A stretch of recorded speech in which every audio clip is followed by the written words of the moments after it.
রাত ৯টা। রুদ্র রুমের মধ্যে পায়চারি করছে। অধরাকে সেই কখন বলে এসেছে খাওয়া শেষ করে রুমে আসতে, কিন্তু ও এখনও আসেনি। ডেকে এসেছে প্রায় আধ ঘন্টা আগে। এখনও কি ওর খাওয়া হয়নি? এদিকে অধরা সোহার রুমে এলো। সোহার কথাগুলো শুনে তারপর যাবে রুদ্রর ঘরে। সোহা মনমরা হয়ে বিছানায় বসেছিল। অধরা এসে ওর পাশে বসতে বসতে বলল, কি যেন বলতে চেয়েছিলি বল। সোহা কিছুক্ষণ তাকিয়ে থেকে বলল, কিছু না ঘি। কিছু না মানে? কি বলতে চেয়েছিলি বল। যা নিয়ে কথা বলতে চেয়েছিলাম সেটা তেমন কোনো সিরিয়াস না ঘি। তখন যে বললি সিরিয়াস কথা, আর এখন কথা ঘুরাচ্ছিস? আপু, সত্যিই কোনো কথা ঘুরাচ্ছি না। কোনো সিরিয়াস কথা না আপুগু। অধরা ভাবুক হয়ে গেল। সোহা বলল, ইয়ে মানে এমনই ডেকেছিলাম। একটা কথা বলবো। বল। আজকে তোমার কাছে থাকতে দিবে? ঠিক আছে, আয় উ। অধরা উঠে রুম থেকে বেরিয়ে চলে গেল রুদ্রর রুমের দিকে। ওর রুমের সামনে এসে ডাকল, ভাইয়া আসব? আয়। অধরা রুমে ঢুকল। তোকে কখন বলেছি আসতে আর তুমি এখন এলি? এতক্ষণ লাগে খেতে? না, আসলে সোহা ডেকেছিল তাই ওর সাথে কথা বলতে বলতে দেরি হল গু। তোর আমার থেকে সোহার ডাক বড় হল গু। অধরা আর চোখে তাকিয়ে বলল, হুমুঙ্ঘ। রুদ্র রেগে গিয়ে বলল, আসলেই বড় হল? যা তাহলে এসেছিস কেন? সোহার কথাই গিয়ে শোন। সোহা নিজের রুমের বাহিরে এসে দরজা লাগিয়ে অধরার রুমের দিকে হাঁটা দিল। সামনে এসে দাঁড়াল আদ্র। সোহা ওকে পাশ কাটিয়ে চলে যাবে ঠিক তখন আদ্র বলল, কোথায় যাচ্ছিস? আপুর রুমে গু। কেন? ঘুমাতে গু। তোর রুমে কি হয়েছে? ওর রুমে যেতে হবে কেন? এমনিই ভালো লাগছিল না আগে। ওই কি হয়েছে বলতো? দুদিন ধরে দেখছি আমার সাথে কথা বলছিস না, ঝগড়া করছিস না, চুপচাপ হয়ে গিয়েছিস, কারণ কি? সোহা আদ্রর মুখের দিকে তাকিয়ে বলল, কি কারণ থাকবে? না, তুমি প্রতিদিনের মতো ঝগড়া করছিস না তাই জিজ্ঞাসা করলাম গু। ঘুম পাচ্ছে। গেলাম ঘ। এই বলে 1 সেকেন্ডও দেরি করল না, সোজা অধরার ঘরে ঢুকে গেল। তো জন্য ডেকেছেন, তাড়াতাড়ি বলুন, ঘুম পাচ্ছে আমার উ।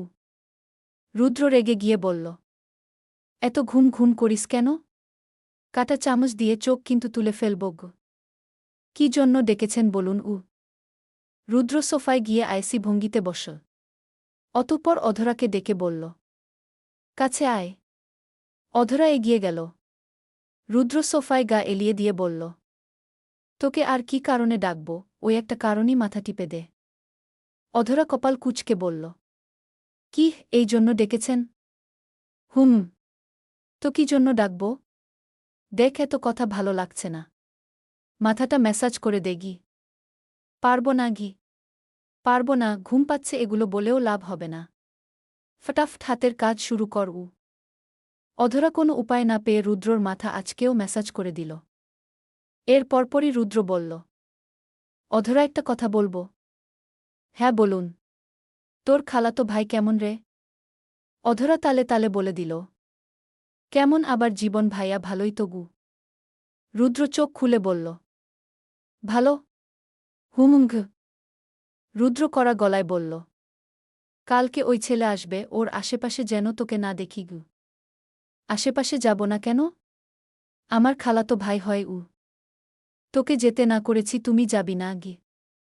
কেন যাব না? রুদ্র চোখ বন্ধ করে নিল। অধরা জিজ্ঞাসা করল, কেন যাব না বলুন? কেন আবার কেমন প্রশ্ন?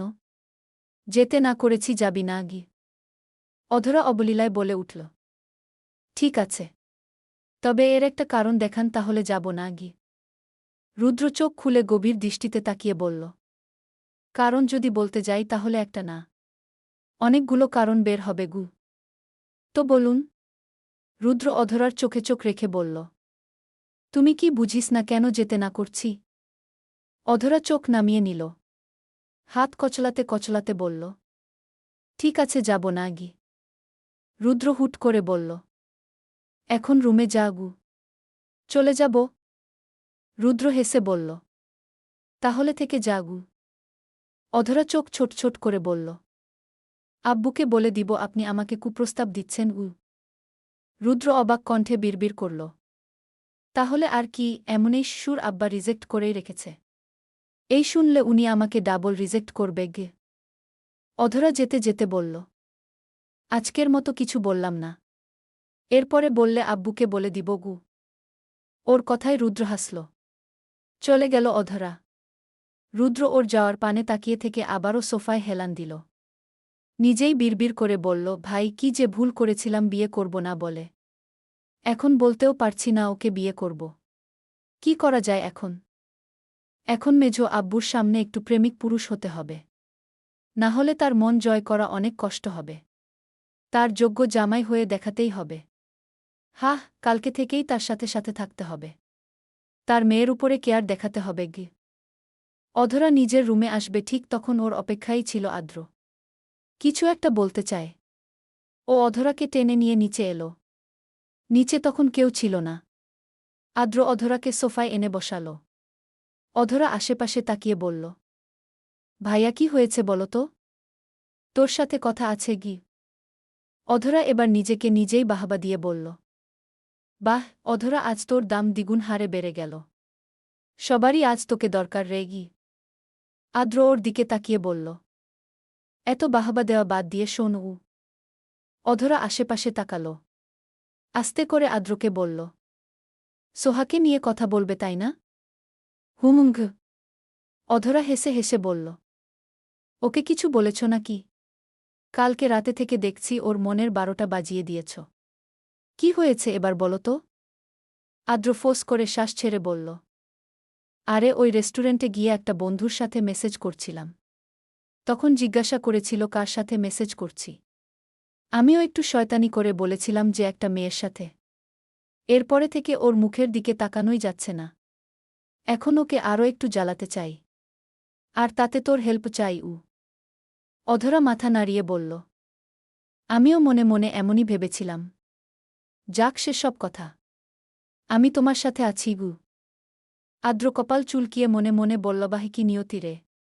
আমি ভাইয়ের পাশে আছি যাতে ভাইয়া তোকে পটাতে পারে। আর তুই আছিস আমার পাশে আমি যাতে সোহাকে নিজের দিকে আনতে পারি। বাহ। কথাগুলো মনে মনে বলে অধরাকে বলল, তাহলে এখন কি করবি? দেখলাম তো তোর ঘরে ঘুমাতে গেল গু। হুম, আজকে আমার সাথেই থাকবে। আচ্ছা শোনো, আমি রুমে যাওয়ার পরে তুমি আমাকে মেসেজ দিবে গু। তারপর? অধরা বাঁকা হেসে বলল, তারপর আমিই সব ম্যানেজ করে ফেলব গু। ঠিক আছে এখন যা, না হলে আবার ঘুমিয়ে পড়বে ওই। হুম। গেলাম তাহলে। গুড নাইট কি। গুড নাইট কি। অধরা উঠে চলে গেল। রুমে এসে দেখল সোহা ওর রিডিং টেবিলে বসে আছে। দরজাটা লাগিয়ে দিয়ে এগিয়ে এলো অধরা। সোহা উঠে দাঁড়িয়ে বলল, এসেছ? এত দেরি হল? হুম। ওই যে ভাইয়া বল মাথা ম্যাসাজ করে দিতে গু। ওহ, তাহলে চলো শুয়ে পড়ি গু। তুমি শুয়ে পড়ো, আমি ওয়াশরুমে থেকে আসছি গো। অধরা ওয়াশরুমে থেকে এসে রুমের লাইট নিভিয়ে বিছানায় এলো। সোহার পাশে শুয়ে ফোনটা বের করল। স্ক্রিনে তাকিয়ে দেখল আদ্র মেসেজ দিয়েছে আরও 7 মিনিট আগে। বলতেই হবে দুই ভাইয়ের মধ্যে এক ভাইয়েরও ধৈর্য নেই। অধরা সোহাকে শুনিয়েই বলল, দেখ আদ্র ভাইয়া মেসেজ দিচ্ছে। মাত্রই কিন্তু দেখা হলো গু। সোহা আগ্রহ নিয়ে অধরাকে ঘেঁষে শুয়ে বলল, কি বলে দেখো গু। অধরা হেসে লিখল, কি করছো ভাইয়া? শুয়ে পড়লাম। তুমি কি করছিস? আমিও শুয়ে পড়লাম। সাথে আবার সোহাও আছে। ওহ, তাই তো দেখলাম সোহা তোর রুমের দিকে গেল। হুম। আচ্ছা ভাইয়া, আমার বান্ধবী রাইমা আছে না? হুম, কেন কি হয়েছে? ও তো তোমার কথা বলছিল। নাম্বারও চেয়েছিল। কিন্তু দেইনি। তুমি যদি বকো তাই। তাহলে কি ওকে তোমার নাম্বারটা দিব? এই পর্যন্ত ওদের দুজনের মেসেজ সোহা পড়ল। এরপরে আর পারল না। কান্না পাচ্ছে ওর। মুহূর্তেই অন্যদিক ফিরে শুল। অধরা আবার জিজ্ঞাসা করল, কিরে সোহা, অন্যদিক হয়ে গেলি যে? সোহা ভাঙা গলায় বলল, ঘুম পাচ্ছে আপু। তুমি কথা বলো। ওহ ঠিক আছে ঘুমাগু। এই বলে আদ্রকে মেসেজ দিল, ভাইয়া কাজ হয়ে গিয়েছে। সোহা অন্যদিক ঘুরে কাঁদছে মনে হয়। ওকে দেখছি আমি, তুমি এখন নিশ্চিন্তে ঘুমাও। আসলেই কাজ হয়েছে? হুম। আদ্র এর মাঝে রুদ্রর দিকটা বিবেচনা করে দেখল। সাথে সাথে রুদ্রর নাম্বারটা অধরাকে মেসেজ করল। অধরা নাম্বারটা দেখে কিছু লেখার আগেই আদ্র লিখল, অধরা আমার নতুন নাম্বার একটু কল দে তো বইন। আচ্ছা দিচ্ছি। আদ্র সাথে সাথে নিজের ফোনটা সুইচ অফ করে দিল। অধরা সেই নাম্বারে কল দিল। রুদ্র তখন ঘুমায়নি, অধরার কথাই ভাবছিল। তখনই ফোন বেজে উঠল। রুদ্র অধরার নাম্বারটা ফোনে উঠিয়ে সেভ করেছিল এমার বাউ দিয়ে। তবে একবারও কল দেয়নি। সেই নাম্বার থেকে কল এসেছে দেখে রুদ্র অবাকই হল। রিসিভ করে কানে নিল, অধরা আদ্র ভেবে রুদ্রকে বলল, ভাইয়া নিশ্চিন্তে ঘুমাও। রুদ্র বাঁকা হেসে বলল, তুমি আয়, তারপর নিশ্চিন্তে ঘুমাবো গো। অধরা ধপ করে উঠে বসল। ও কি শুনল এটা? এটা তো আদ্র ভাইয়ের কণ্ঠ না। রুদ্র ভাইয়ের কণ্ঠ এটা। কিন্তু এটা তো আদ্রর নাম্বার। অধরা ভাবতে পারল না। থতমত খেয়ে বলল, কে? যাকে কল দিয়েছিস সেই আমি। আমি আদ্র ভাইকে কল দিয়েছি গু। দুঃখিত, এটা তো রুদ্র ভাইয়ের নাম্বার গু। কিন্তু আদ্র ভাই যে বলল এটা আমার নাম্বার, কল দে। আর এখন এটা আপনার নাম্বার হয়ে গেল? হুম। এটা আমার নাম্বারই কে? ওহ গু। তো নিশ্চিন্তে কাকে ঘুমাতে বললি? আপনাকে না, আদ্র ভাইকে গু। কেন, কি হয়েছে? অধরা সোহার দিকে একবার তাকিয়ে বলল, সকালে বলবো। ঠিক আছে গি। গুড নাইট ই। ওকে, গুড নাইট কি। অধরা কলটা কেটে দিয়ে হাফ ছাড়ল। অতঃপর ফোনটা রেখে সোহাকে জড়িয়ে ধরে বলল, কিরে আমার দিকে ঘুর। কি হয়েছে? সোহা ঠোঁট চেপে কান্না থামিয়ে অধরার দিকে ঘুরে জড়িয়ে ধরল। অধরা সোহার মাথায় হাত বুলিয়ে দিয়ে কোমল কণ্ঠে শুধাল, কি হয়েছে আমায় বলু। সোহা বলতে পারল না ও আদ্রর জন্য কাঁদছে। ও যে আদ্রকে ভালোবাসে সেটাও বলার সাহস পেল না। যদি অধরা কিছু বলে। সোহা শেষে মাথা নাড়িয়ে বলল, কিচ্ছু হয়নি। আম্মুর কথা মনে পড়ছে গু। অধরা ফোঁস করে শ্বাস ছেড়ে মনে মনে বলল, আদ্র ভাইয়ের জন্য কাঁদছে আর স্বীকার করতে পারছে না। ভাঙবে তবুও মচকাবে না। আমিও দেখব তুমি কতক্ষণ আমায় না বলে থাকতে পারিস কে। পরদিন সকালবেলা রুদ্র ঘুম থেকে উঠে ফ্রেশ হয়ে গাড়ির চাবি নিয়ে বের হল। উদ্দেশ্য অধরার বাবাকে অফিসে পৌঁছে দেওয়া। রুদ্রর এখন একটাই কাজ, অধরার বাবার মন জয় করা। আর এছাড়া অধরার মন জয় করতেও ব্যস্ত। নিচে এসে দেখল আরমান নেওয়াজ আর আরিফ নেওয়াজ অফিসে যাওয়ার জন্য রেডি। রুদ্র ওর বাবাকে বলল, বাবা তোমাদের নামিয়ে দিয়ে আসি? ঠিক আছে চলো। রুদ্র আরমান নেওয়াজ আর আরিফ নেওয়াজকে অফিসে নামিয়ে দিয়ে ঘুরে ফিরে বাড়িতে ফিরল বেলা 10টার দিকে। ড্রয়িং রুমে পা রাখতে না রাখতেই দেখল একটা ছেলেকে ঘিরে সবাই কথা বলছে। রুকাইয়া রুদ্রকে ডেকে বললেন, রুদ্র অধরার খালাতো ভাই এসেছে গু। রুদ্র জীবনের সাথে কুশল বিনিময় করল। আদ্র রুদ্রর কাছে এসে কানে কানে বলল, ভাইয়া, জীবন কিন্তু অধরাকে ভালোবাসে। বুঝতে পারছ বিষয়টা? কি করবে এখন? রুদ্র বিড়বিড় করল, আমি বাঁচি না আমার জ্বালায়। আবার আরেক জ্বালা এসে হাজির। রুদ্র এক কোণে দাঁড়িয়ে কিছুক্ষণ ভেবে ঠিক করল ও জীবনকে নিয়ে কোথাও ঘুরতে বেরোবে। সারাদিনে আর ওকে নিয়ে বাড়িতেই ফিরবে না, ফিরবে রাতে। তাহলে জীবনের সাথে অধরার দেখাও হবে না, আর ওর কোনো চিন্তাও থাকবে না। যেই ভাবা সেই কাজ, ও রুমে ফিরে ফ্রেশ হয়ে খেয়ে নিল। এরপরে আদ্র ও জীবনকে নিয়ে বেরিয়ে গেল।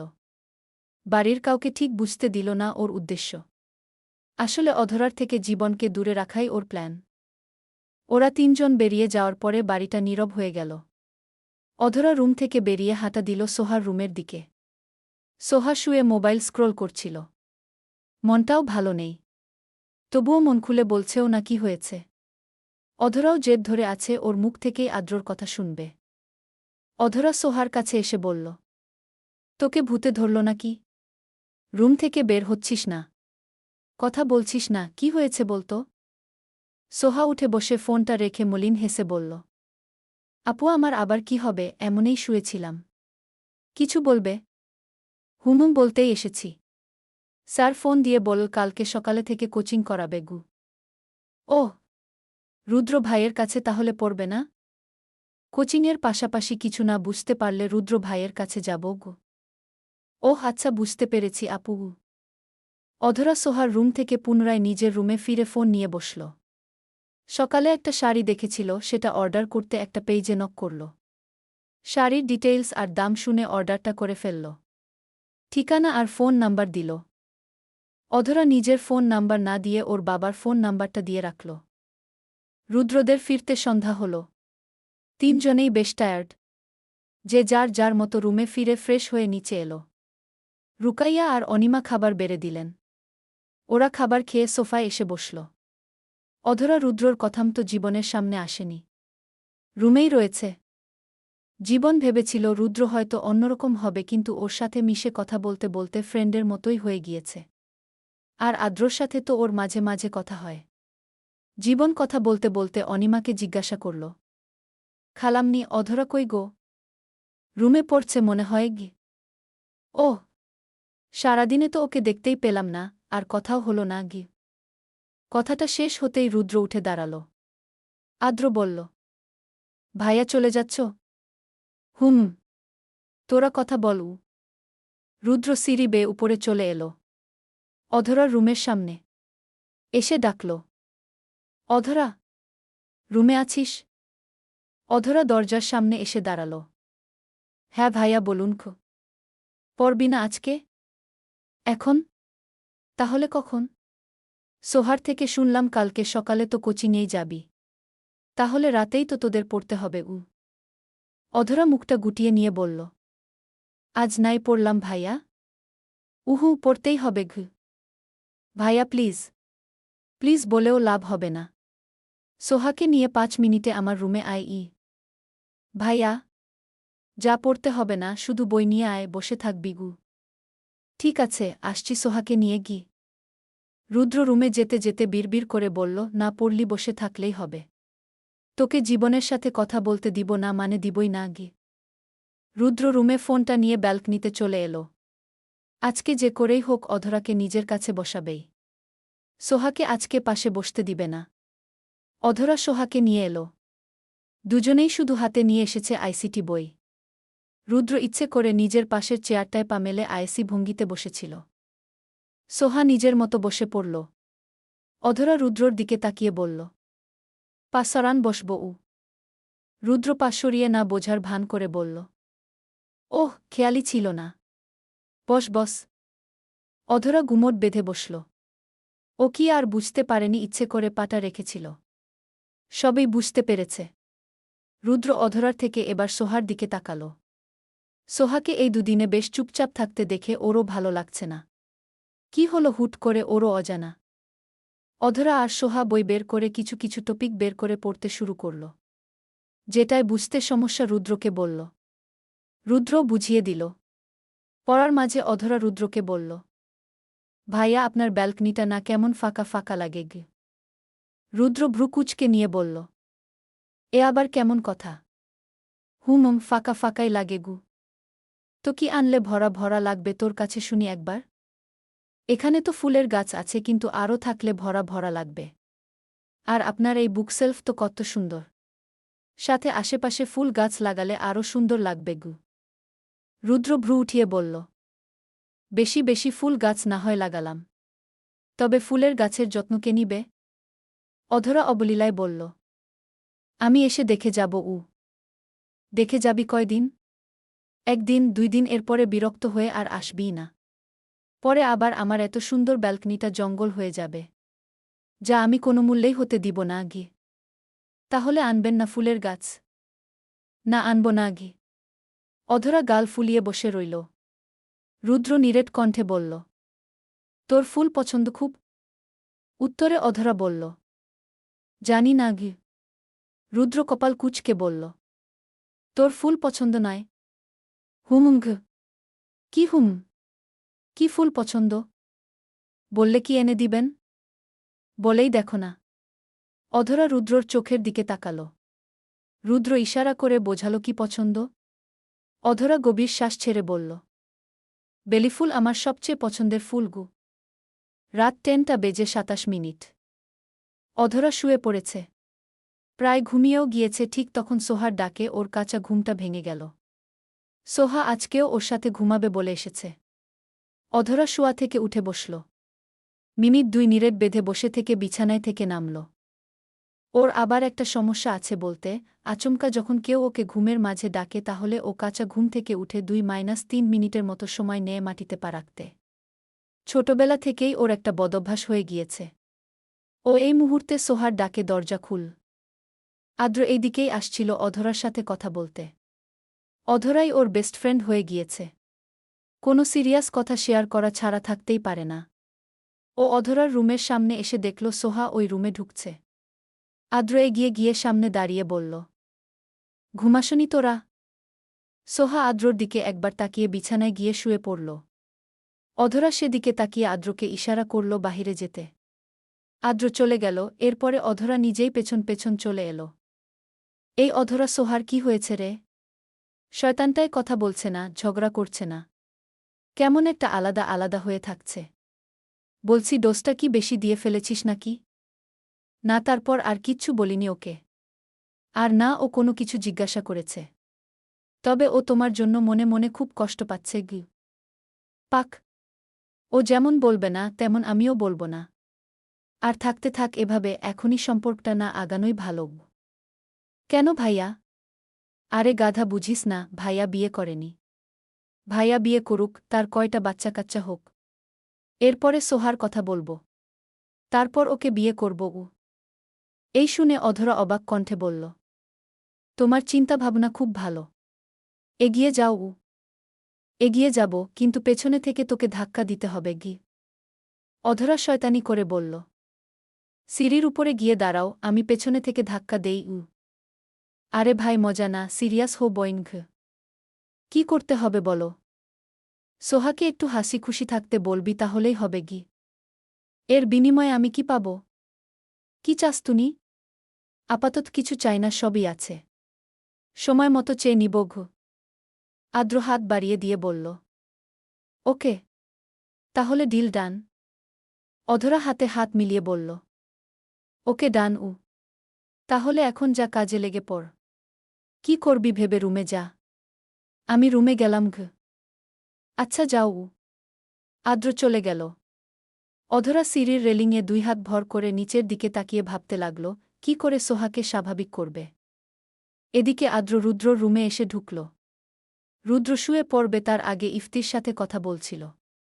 আদ্রকে দেখে ফোন কেটে বসা থেকে উঠে দাঁড়াল। আদ্র বলল, ভাইয়া সরি নক করে ঢুকলাম না গি। সমস্যা নেই। কিছু বলবি? হুম। অধরা উ। রুদ্র কপালে ভাঁজ ফেলল। অধরা কি? কি হয়েছে অধরার? আদ্র নাটকীয় ভঙ্গিতে বলে উঠল, ভাইয়া অধরা রুমের বাহিরে দাঁড়িয়ে আছে। জিজ্ঞাসা করলাম এখানে কেন? তেমন কিছু বলল না, তবে তোমার কথা একবার জিজ্ঞাসা করল। তাই ভাবলাম হয়তো তোমাকে কিছু বলবে। তার জন্য তোমার কাছে এলাম গ। রুদ্র একটুখানি খুশিই হল। যাই হোক, অধরা একটু আগ্রহ দেখিয়েছে কথা বলতে, আর কি চাই। আদ্র চলে গেল। তখনও অধরা সেখানেই দাঁড়িয়েছিল। ও অধরাকে কিছু না বলে নিজের ঘরে চলে গেল। এদিকে রুদ্র খুশি মনে রুম থেকে বের হল। অধরাকে সামনে দেখতে পেয়ে এগিয়ে এসে পেছনে থেকে ডাক দিল, কিরে ঘুমাসনি? অধরা আকস্মিক রুদ্রর ডাক পেয়ে একটুখানি ছিটকে পেছন ফিরল। রুদ্রকে দেখে বলল, হ্যাঁ ঘুমাবো গো। রুদ্র দুহাত পেছনে নিয়ে এগিয়ে আসতে আসতে বলল, কিছু বলবি? অধরা মাথা নাড়িয়ে বলল, উহু কি। রুদ্র আবারও বলল, কিছু বলতে চাইলে বলতে পারিস কি। কিছু বলার নেই ভাইয়া ঘে। রুদ্র ফট করে বলল, তাহলে ডাকলি কেন? দাঁড়া, তোর বাবার কাছে গিয়ে বলছি গু। অধরা রেগে এগিয়ে এলো রুদ্রর দিকে। এরপরে গলা উঁচিয়ে বলল, কে কে ডেকেছে আপনাকে? আমি ডেকেছি আপনাকে? তুই তো ডাকলি তাই তো এলাম। না হলে রুম থেকে বেরোব কেন? আমি কি আপনার রুমে গিয়ে ডেকে এসেছি? আমি তো এখানেই দাঁড়িয়েছিলাম, তাহলে ডাকলাম কখন? রুদ্র কিছু না বলে ভাবল এটা তাহলে আদ্রর কাজ। ইচ্ছে করে দুজনের সাথে কথা বলাতে ওর এই কাজ। তবুও রুদ্র এখন নিজের দোষ কাঁধে নিল না। দেখো, ডেকে মিথ্যে বলবে না। এইবারের মতো মেঝো আব্বুর কাছে বিচার দিলাম না। অনেক রাত হয়েছে, ঘুমাতে যাও আর আমাকে ঘুমাতে দাও। কথাটা বলেই চলে গেল রুদ্র। অধরা তাজ্জব হয়ে তাকিয়ে আছে ওর যাওয়ার পানে। নিজের রুমের দিকে হাঁটা দিতে দিতে বিড়বিড় করল। কই ডেকেছি? মিথ্যে বলার আর জায়গা পায় না। আসলে নিজে কথা বলবে সেটা তো বলতে পারে না, আর উল্টো মিথ্যে বলছে। আবার আব্বুকে বলে দেওয়ার হুমকিও দেখায়। চোর কোথাকার! অধরা রুমে ফিরে দরজা লাগিয়ে দিয়ে বিছানায় এল। সোহা লাইট নিভিয়ে এসে শুয়ে পড়েছে।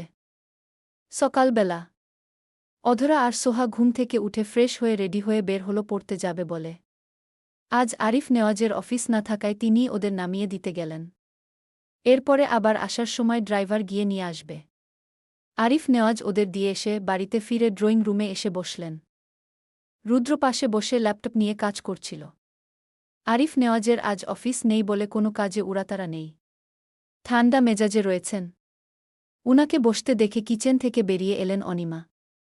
জিজ্ঞাসা করলেন, কফি দেব? না গি। অনিমা বললেন, ওহ, আপনি তো আবার মেয়ের বানানো কফি ছাড়া কারো বানানো কফি মুখেই তোলেন না গি। হুমুঙ্ঘ।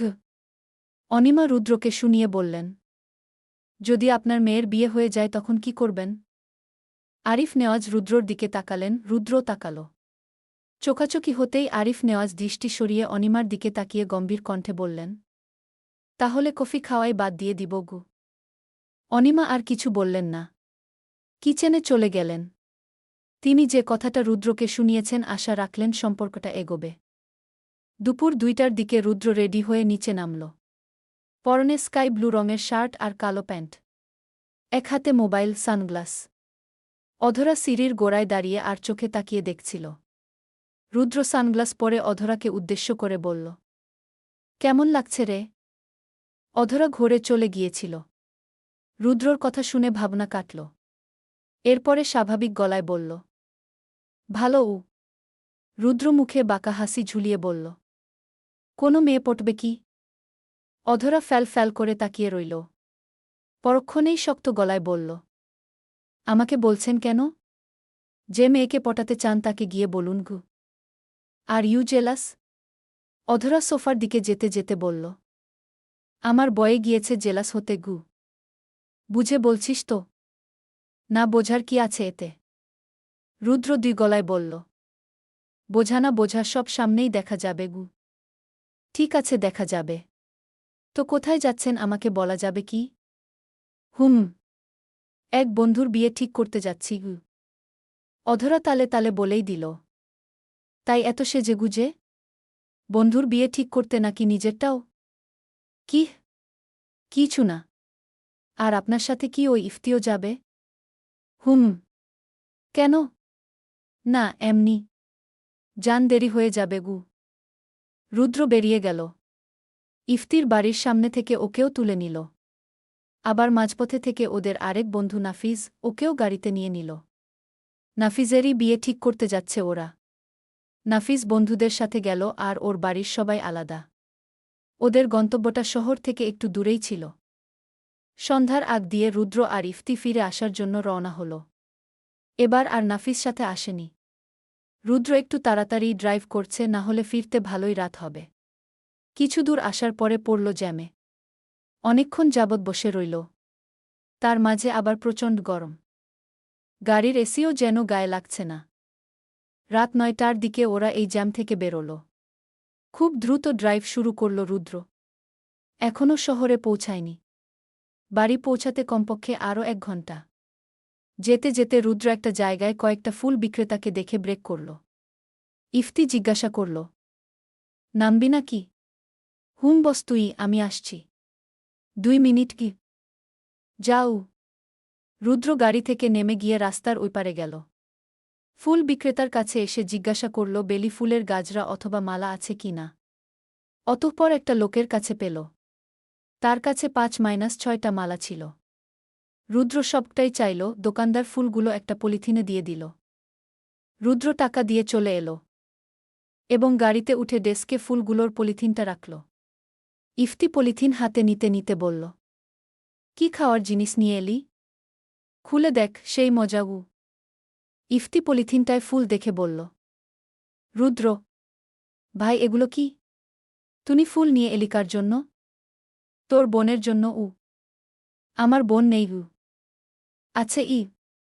ইফতি চোখ ছোট ছোট করে বলল, আছে মানে? আমার বাপ কি আবার বিয়ে করেছে নাকি?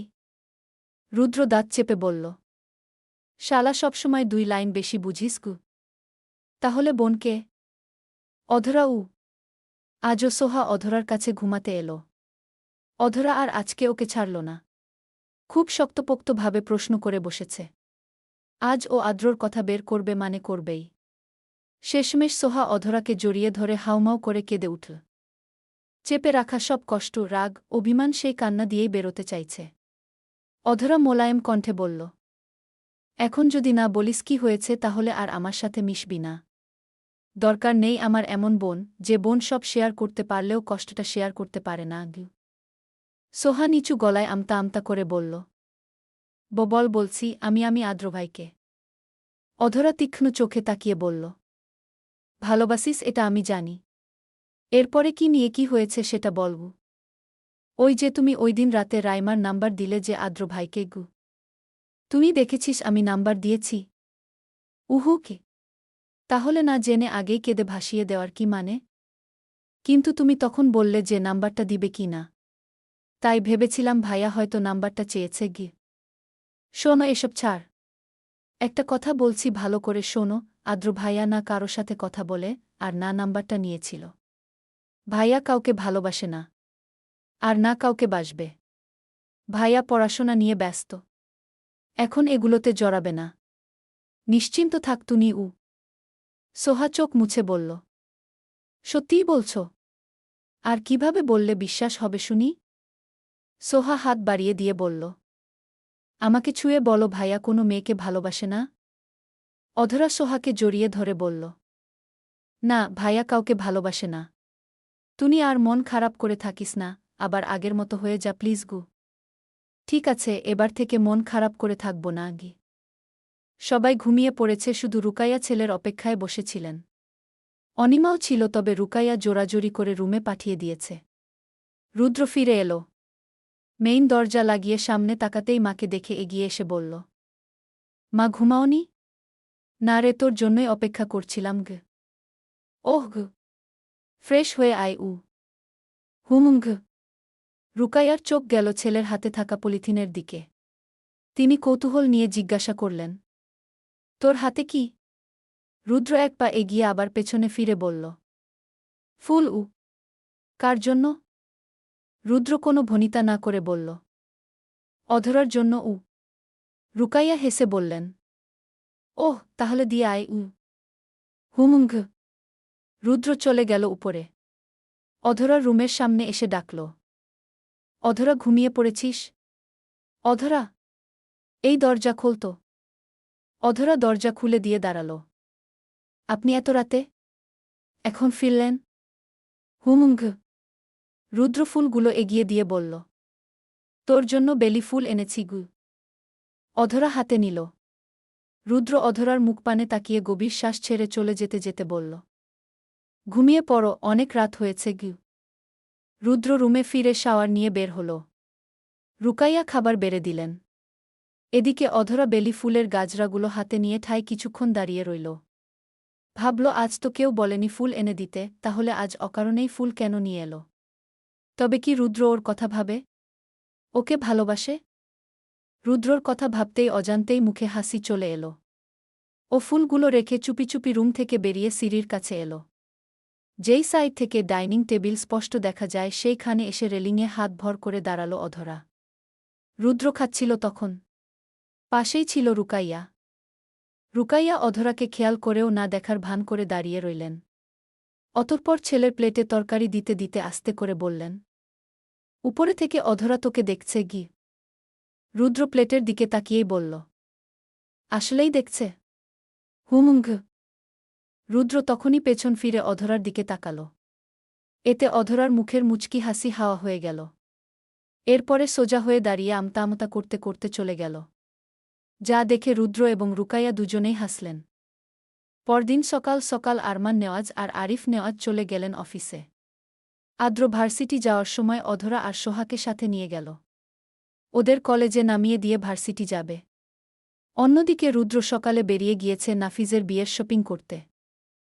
সেখানেই সারাদিন পার করে বিকেলে বাড়িতে ফিরে। সন্ধ্যার পরপরই আদ্র অধরা আর সোহাকে ডেকে ছাদে গেল। ছাদে দারুণ বাতাস বইছে।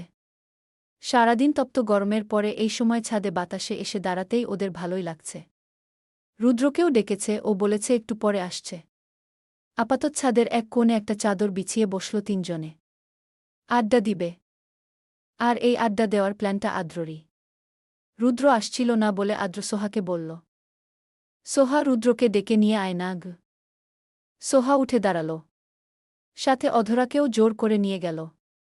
ওরা চলে যাওয়ার পরে আদ্র একা একা বসে আছে। হুট করে ওর নজর যায় অধরা আর সোহার ফোনের দিকে। দুজনেই ফোনটা রেখে গিয়েছে।